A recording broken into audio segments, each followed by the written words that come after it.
Assalamualaikum warahmatullahi wabarakatuh.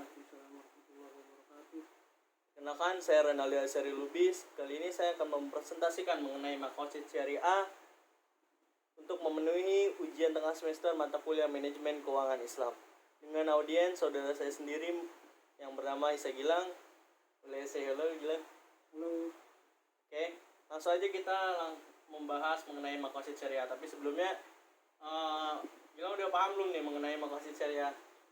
Sebelumnya sih saya belum gitu paham ya mengenai maqasid syariah. Oke, kalau kayak gitu langsung aja teman-teman juga simak mengenai maqasid syariah yang sudah saya rangkum dari beberapa sumber. Nama saya tadi udah jelas, Renaldi Asyari Lubis. NIM saya 18 10 11 6006. Ada 4 pembahasan. Yang pertama mengenai pengertian al-maqasid syariah, yang kedua dimensi dan perkembangan al-maqasid syariah, yang ketiga teori-teori al-maqasid syariah, dan yang keempat al-maqasid syariah dan istihad para sahabat Nabi Shallallahu Alaihi Wasallam. Langsung saja yang pertama mengenai pengertian al-maqasid syariah. Pengertian secara bahasa, maqasid al-syariah merupakan tujuan dan rahasia-rahasia yang diletakkan Allah dan terkandung dalam setiap hukum untuk keperluan pemenuhan manfaat umat. Menurut ulama usul fikih, maqasid al-syariah adalah rahasia-rahasia yang terdapat di balik hukum yang ditetapkan syara berupa kemaslahatan bagi manusia baik di dunia maupun di akhirat. Secara umum, maqasid syariah memiliki tujuan untuk kebaikan atau kemaslahatan umat manusia. Tujuan ini sejalan dari hukum Allah, yaitu kebaikan. Nah, yang kedua merupakan dimensi dan perkembangan maqasid syariah. Dimensi maqasid syariah ini ada dua, dimensi ilahi dan dimensi insani. Yang pertama dimensi ilahi. Pada prinsipnya ajaran Islam dikemas dengan sistematika hukum Islam yang terbagi dalam dua bagian besar, yaitu ibadah dan muamalah. Ibadah substansinya berkenaan hubungan manusia dengan Allah, sedangkan muamalah pola hubungan manusia dengan manusia. Bahkan muamalah di dalamnya terdapat muatan hubungan manusia dengan alam sekitar. Allah Subhanahu wa taala menciptakan syariat atau aturan untuk kebaikan atau kemaslahatan manusia. Akan tetapi tidak semua manusia memahami dengan baik. Maksudnya, terdapat beberapa di antara mereka justru memahami sebagai beban dan menjadi penghambat dalam beraktivitas. Yang dimaksud dengan dimensi ilahi merupakan perintah yang wajib dilaksanakan manusia tanpa boleh menggugat, dikarenakan itu hak prerogatif Allah Subhanahu wa taala. Nah, dimensi ilahi teman-teman di sini sudah jelas. Dimensi ilahi merupakan gambaran atau hubungan manusia dengan Allah Subhanahu wa taala.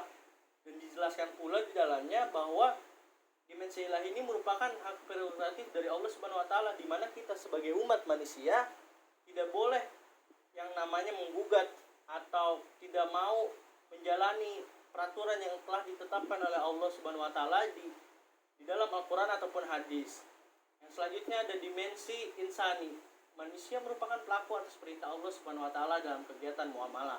Dengan menggunakan akalnya dapat saja merubah pemahaman tekstual asal dari perintah, baik yang terdapat dalam Al-Qur'an ataupun hadis. Secara kontekstual bisa dikurangi, bisa ditambah, bahkan bisa ditiadakan pada suatu kondisi yang tidak mungkin diterapkan tergantung pada tujuan yang ingin dicapai sesuai kebutuhan yang tidak bertentangan dengan akal dan syariat. Dengan demikian terdapat 3 dimensi insanian dalam maqasid syariah, yaitu manusia sebagai pengembang atau eksekutor syariat, manusia dengan akalnya menilai dan mengevaluasi syariat, manusia sebagai penerima manfaat dari syariat. Jadi dimensi ini lebih membahas mengenai manusianya sendiri sebagai pelaku atas perintah Allah. Jadi kita dapat mengurangi atau menambah, bahkan bisa ditiadakan pada suatu kondisi yang tidak mungkin diterapkan. Nah, ini menggambarkan adalah situasi di mana mungkin bisa kita gambarkan melalui jual beli online. Pada zaman Nabi memang belum ada jual beli online. Maka kita harus bagaimana untuk menentukan hukum-hukumnya, syariatnya bagaimana? Maka dibutuhkanlah istihad atau keputusan para alim ulama kita. Nah, makanya di sini udah dijelasin bahwa secara kontekstual bisa dikurangi, bisa ditambah, bahkan bisa ditiadakan pada suatu kondisi yang tidak mungkin. Kita lanjut. Jadi kesimpulan dimensi maqasid syariah adalah maqasid syariah terdapat keterlibatan manusia, tetapi sifatnya pasif. Manusia sebagai hamba hanya menerima perintah tanpa dituntut untuk mengetahui apa tujuan sesungguhnya dari ibadah yang dilakukan.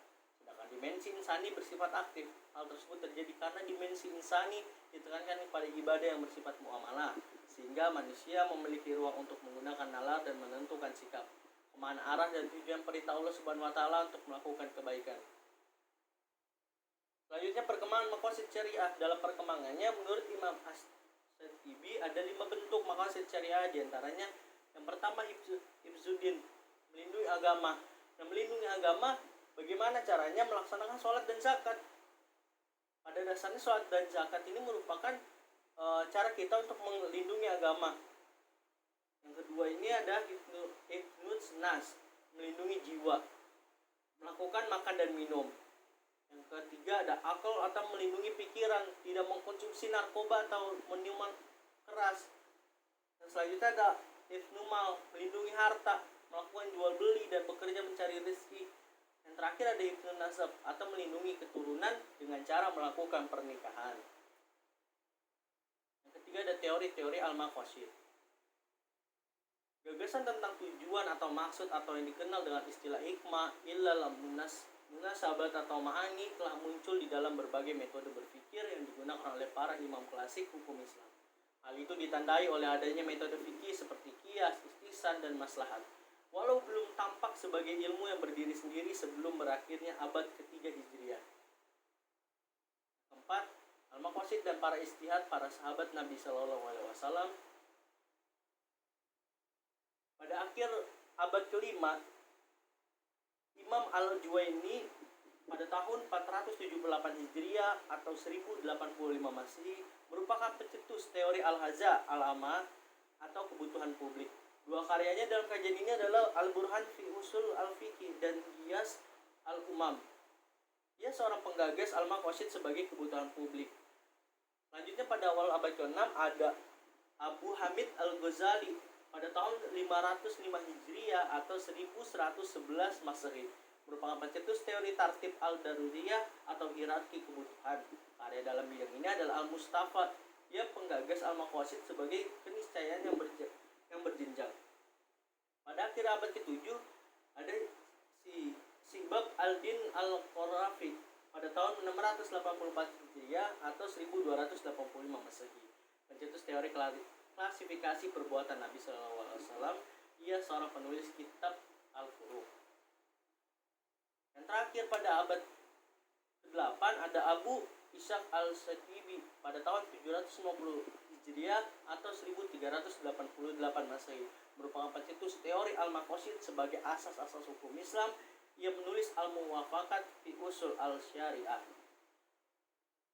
Kesimpulan dari pembicaraan ini merupakan mengenai konsep maqasid syariah adalah suatu konsep yang menekankan tujuan penetapan hukum Islam dalam upaya memelihara kemaslahatan kehidupan manusia dengan tujuan mendatangkan kemanfaatan dan menghindari dari keburukan.